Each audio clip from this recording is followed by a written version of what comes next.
Bismillahirrahmanirrahim. Alhamdulillahirrahmanirrahim. Wa bihi nasta'inu ala dunya waddin. Sayyidina Muhammadin wa ala alihi washabihi ajma'in wa ba'du.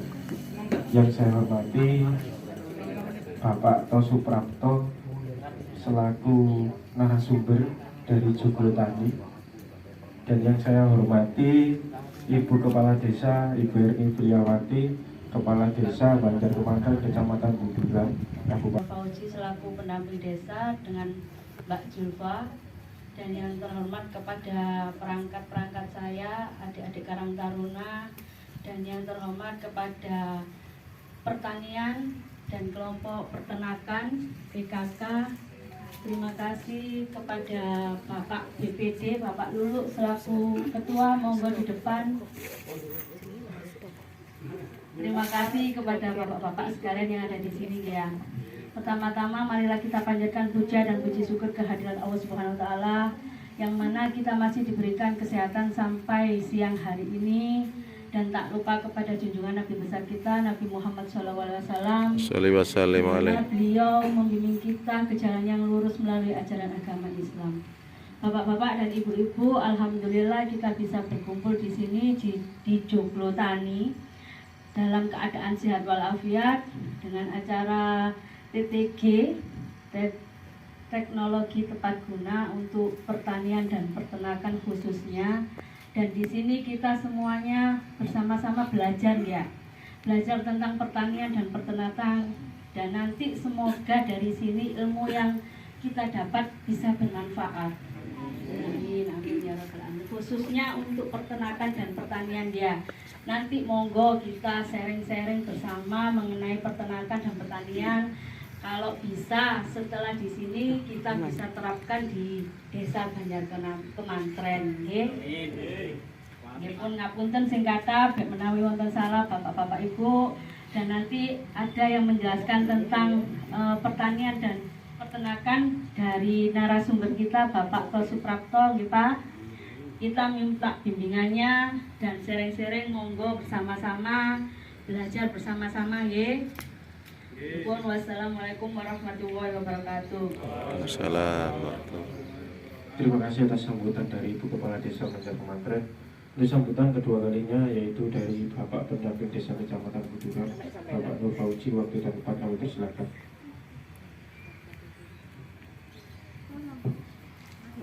Assalamualaikum warahmatullahi wabarakatuh.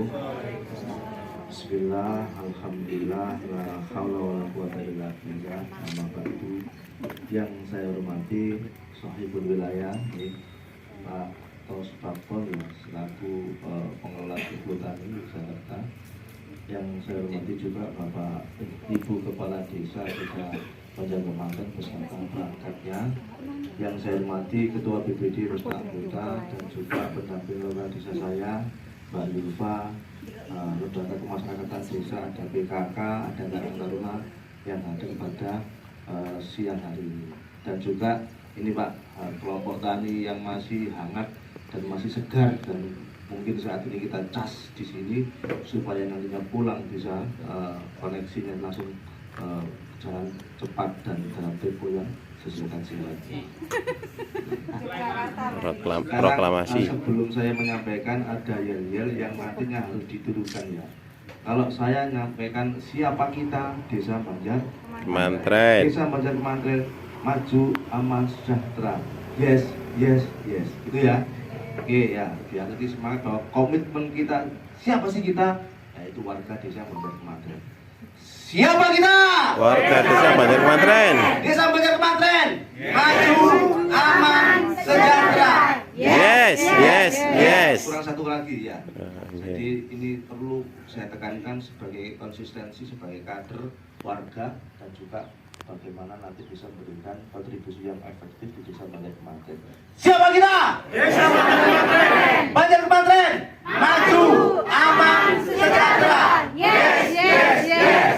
Ya, terima kasih. Baik Bapak Ibu sekalian yang kami hormati, kami Pak dari pendamping desa, dari Kementerian Desa yang memang mendorong atas kegiatan ketahanan pangan dan hewani. Dan alhamdulillah hari ini sudah melaksanakan tugas dan kewajibannya setelah sudah terdokumentasikan melalui APBDes. Dan alhamdulillah Pak, siang ini tadi kita sudah dipersilakan oleh jenengan, sudah megang-megang sesuatu yang sebenarnya tidak perlu saya pegang, tapi kepin megang Pak. Kayak kambingnya saya pegang, saya lus-lus, terus apa itu lomboknya itu kok sampai besar-besar kayak gitu, kita lihat-lihat itu. Jadi alhamdulillah Bapak Ibu sekalian, kita di sini itu selain kita mendapatkan ilmu secara teoritis, tapi juga kita akan bisa melakukan langsung atau aplikatif ya. Jadi di sini kita diarahkan oleh pemerintah desa untuk datang ke sini, ya itu tentunya adalah rangka bagaimana mendapatkan ilmu, teori, dan juga aplikasi yang nantinya akan bisa kita nikmati bagaimana untuk memulai dalam hal ketahanan pangan di desa kita ya. Dan ini bagian dari replikasi yang nantinya kita dapatkan. Bapak Ibu sekalian yang saya hormati, dan juga Pak Tos yang saya juga dari pendamping desa, dan juga saya juga kebetulan warga desa, ini desa saya sendiri Pak, kebetulan juga. Jadi saya mendampingi tidak setengah hati Pak, harus tulus hati katanya. Barangkali nanti kami melaksanakan kegiatan ini ya kurang berkenan dan lain sebagainya. Saya juga mohon maaf yang sebesar-besarnya atas perilaku dan tindakan kami, karena kami semata-mata kesini ini berburu, ingin meniru ya. Karena saya lihat ada kesamaan secara geografis ini ada kesamaan.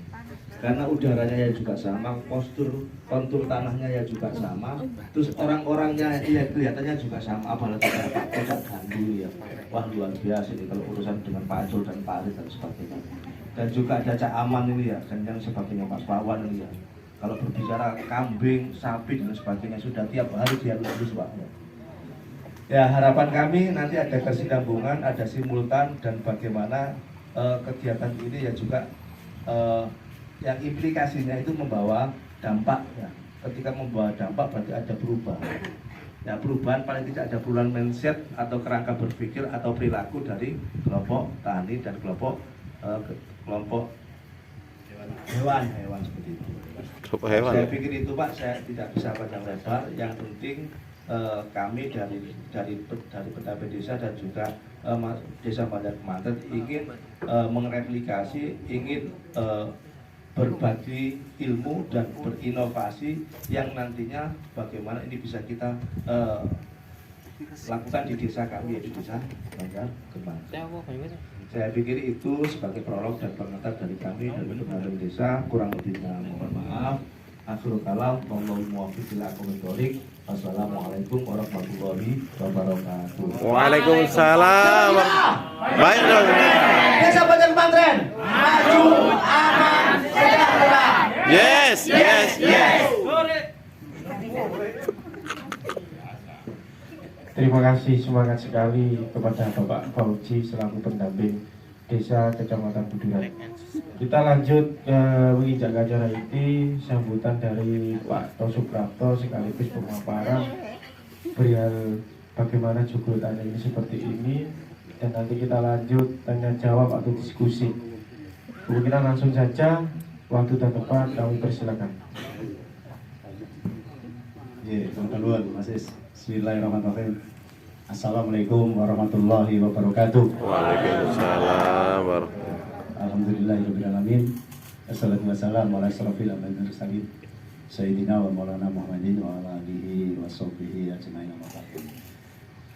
Bapak, Ibu semua warga masyarakat dari Banjar Kemanten, baik kelompok tani, kelompok ternak, juga perangkatnya dari Banjar Kemanten yang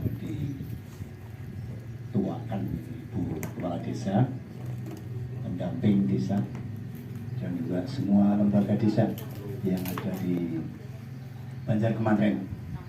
Sugeng siang, sugeng rawuh, selamat datang di Yogyakarta. Pertama pasti kita tidak henti-hentinya memanjatkan puji dan syukur kehadirat Allah Tuhan Yang Maha Kuasa, karena izin dan perkenannya kita dipertemukan pada siang hari ini. Semoga hari ini penuh berkah yang barokah. Amin. Salam dan salawat semoga ditetapkan pada baginda Rasul Muhammad SAW. Allahumma sholli wa sallim wa barik Sahabatnya akan selalu melimpah kepada kita semua semenjak di dunia sampai di yaumul kiamat nanti. Amin. Nggih, derek wanu rumiyin bisa matur nanti campur-campur ini. Ya basa Jawa, ya Indonesia. Ketemu dulur wetan ini nek gak ngomong Jawa gak enak gitu. Enake karo guyonan nggih. Jawa, Pak. Nggih, asli. Main railan Jawani. Derek wanu nami kula kalau sampai disebut dengan Mas Is Tau Suprapto. Tapi panggilan belum betul Tau Suprapto, TO. Soalnya kalau nek dipanggil Pak Tau Suprapto, kulo kasihan istri saya panggilannya. Nih, nih, kulo niki petani, Pak, saat ini. Tapi dulu waktu muda saya bukan petani, kulo canggung sing seneng seni kali olahraga. Ini mau yujo, lalu seneng ya semua seni. Seperti wayang, ada tekan ketoprak, ada tekan sinetron, dan di olahraga kebetulan sama pemain bola. Wow. Pemain bola yang bisa mempunyai sejarah, bisa mendirikan persatuan sepak bola juga. Di Sleman, saya dulu PSIM, keluar PSS, mendirikan PSS. Tapi wah niku aduh Pak, kebane niku terlalu jauh dengan saya. Karena saya lahiran 57 sih, Nur itu kan lahiran baru udah 80-an 3, sana loh. Karena saya dulu juga di Galatama. Setelah itu saya profesi jadi wasit sepak bola. Dulu wasit sepak bola nasional. Sehingga kegiatan lo yang tidak ada lemah tapi di lapangan. Dulu keliling Indonesia gara-gara wasit sepak bola juga. Tapi kegiatan pokok lo dosen di pertanian. Tidak lama, hanya 21 tahun. Karena ada tuntutan dari petani Indonesia, saya harus resign, saya harus keluar dan harus ber-KTP petani. Karena ngurusi petani. Waktu itu petani Indonesia itu tergabung hanya ada 2 kelompok besar, namanya KTNA dan HKTI. Hanya ada 2 itu, KTNA dan HKTI, dan kebanyakan pengurus KTNA itu pengurus-pengurus pegawai negeri yang tua-tua pensiun, HKTI sekolah ABRI. Ya. Dan kebetulan kami mendapatkan program nasional namanya SLPHT tadi diadakan dari Badan Pangan Dunia, FAO dan Kementan waktu itu hanya 13 provinsi karena lumbung pangan padi di Indonesia itu hanya ada 13 waktu itu. Kalau sekarang sudah ada 38 provinsi, malah tambah mereka. Ada 2 provinsi baru lagi di Papua, sekarang ada 6 provinsi. Baru kemarin diputuskan tambah ada di Papua sana. Nah setelah itu saya keluar tanpa pensiun menjadi pengurus petani Indonesia, tapi wadahnya tidak under pemerintah, independen, namanya Ikatan Petani PHT Indonesia, yang khusus menangani tentang hama dan penyakit waktu itu. Akhirnya saya keluar dan dituakan sebagai koordinator nasional. Sampai sekarang nggak ada yang mau ganti, Pak, karena gajinya terlalu tinggi. Dan memang matur nuwun gitu. Los komplit. Dan saya akhirnya ya keliling dari Aceh sampai Papua, dari mulai tahun 99 itu sampai 2006, 99 sampai 2006, hampir 7-8 tahun, baik Aceh sampai Papua, karena pangan tidak hanya padi, bahkan ke beberapa negara baik Asia, Eropa, Bangkok, Roma, Italia, Thailand, Jepang, Filipina, yang semuanya itu ternyata petani kita ini petani yang tidak merdeka. Belum sewu, petani tidak merdeka. Kenapa demikian? Karena petani tempo dulu dan saat Orde Baru mulai tergeser. Petani mulai tidak bertani menurut tuntunan Tuhan, tidak bertani secara konteks al-hayatul bihajat, konteksnya tidak musyaroah, buatan menurut tataning alam. Yang penting nek iso produksi meningkat dengan menghalalkan segala cara, memasukkan bahan-bahan kimia. Itu yang menjadikan penyebab petani kita nggak merdeka, bahkan menjadi ketergantungan baik bibit maupun pupuk. Itu yang terjadi. Dan bahkan pupuknya ini pabrikan, awalnya disubsidi, lama-lama subsidinya dikurangi, lama-lama tidak disubsidi, dan akhirnya petani sudah terlanjur kecanduan harus membeli pupuk, dan kalau tidak dipupuk bibit itu juga tidak tumbuh. Itu yang menjadi masalah. Ada 6 tekanan petani, maka konteks desa sekarang ada pendamping, itu sebenarnya sebuah kesempatan luar biasa. Kalau pendampingnya bisa luar biasa, semoga luar biasa, Mas. Ada 6